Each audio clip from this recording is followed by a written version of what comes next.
بسم اللہ الرحمن الرحیم۔ آج ہم حضرت محمد صلی اللہ علیہ وآلہ وسلم اور خدیجہ رضی اللہ تعالیٰ عنہ کے نکاح کے بارے میں جانیں گے، تو جڑے رہیں ویڈیو کے آخر تک۔ اگر نیو ہے تو چینل کو سبسکرائب کر دیں۔ سیدہ خدیجہ بنت خولد کا نسب حضور اکرم صلی اللہ علیہ وآلہ وسلم کے اجداد میں چوتھے دادا اقصیٰ سے ملتا تھا۔ وہ نہایت دانش مند، مستقل مزاج، شریف النفس، امیر کبیر اور حسین و جمیل خاتون تھیں، اور قریش میں حسب و نسب کے اعتبار سے اعلیٰ اور عزت و شرف میں سب سے بڑھ کر مانی جاتی تھیں۔ زمانہ جاہلیت میں طاہرہ اور سیدہ قریش کے القاب سے یاد کی جاتی تھیں۔ حضور اکرم صلی اللہ علیہ وآلہ وسلم سے قبل ان کی 2 شادیاں ہو چکی تھیں۔ دونوں شوہروں کا انتقال ہو گیا تھا اور ان کی اولادیں تھیں۔ سیدہ خدیجہ حضور اکرم صلی اللہ علیہ وآلہ وسلم کے حسن معاملہ اور آپ صلی اللہ علیہ وآلہ وسلم کے بارے میں برکتوں اور رحمتوں کی خبریں اور مستقبل کی پیشن گوئیاں سن کر آپ صلی اللہ علیہ وآلہ وسلم سے بہت متاثر تھیں۔ قبائل عرب کے بہت سے سردار آپ رضی اللہ تعالی عنہ سے نکاح کرنا چاہتے تھے، مگر آپ نے ان سب کو نظر انداز کر کے حضور اکرم صلی اللہ علیہ وآلہ وسلم کا انتخاب فرمایا اور ایک ذریعے سے پیغام بھجوایا۔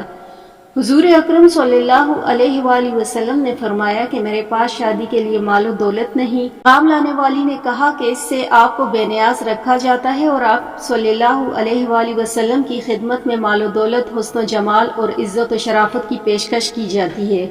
فرمایا ایسی خاتون کون ہے؟ عرض کیا سیدہ خدیجہ۔ فرمایا تو مجھے منظور ہے۔ پھر دونوں کی طرف کے بزرگ ایک مجلس میں اکٹھے ہوئے اور نکاح کا انعقاد ہوا۔ حضور اکرم صلی اللہ علیہ وآلہ وسلم نے سیدہ خدیجہ رضی اللہ تعالیٰ عنہ کا مہر 12.5 اوقیہ سونا ادا کیا۔ 1 اوقیہ 40 درہم کے برابر ہوتا ہے۔ بعض روایت سے پتہ چلتا ہے کہ مہر اونٹیوں کی شکل میں تھا۔ نکاح کے بعد حضور اکرم صلی اللہ علیہ وآلہ وسلم نے 2 اونٹیاں ذبح کر کے ولیمہ کیا اور احباب کو کھانا کھلایا۔ سیدہ خدیجہ کی کنیزوں نے خوشی میں دف بجائے، خوب رونق رہی۔ حضور اکرم صلی اللہ علیہ وآلہ وسلم کا نکاح 595 میں سفر شام سے واپسی کے تقریباً 2 ماہ بعد ہوا۔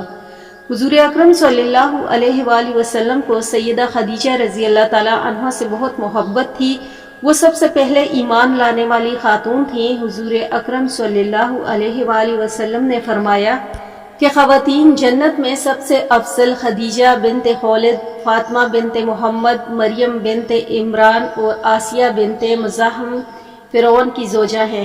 حضور سیدہ خدیجہ کے انتقال کے بعد برابر ان کو یاد فرماتے رہے۔ بار بار یاد کرنے سے حضرت عائشہ رضی اللہ تعالیٰ عنہ کو رشک آنے لگا۔ ایک روز انہوں نے کہہ دیا کہ وہ تو بوڑھی عورت تھیں، اللہ نے تو آپ صلی اللہ علیہ وآلہ وسلم کو ان کا نعم البدل عطا فرمایا ہے، یعنی پھر بار بار کیوں یاد کرتے ہیں؟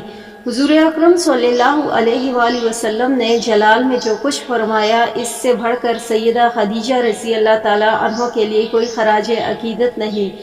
آپ صلی اللہ علیہ وآلہ وسلم نے فرمایا کہ جب لوگوں نے مجھ پر ایمان لانے سے انکار کر دیا تھا تو وہ مجھ پر ایمان لائیں۔ جب لوگوں نے مجھے جھٹلایا تو انہوں نے مجھے سچا کہا۔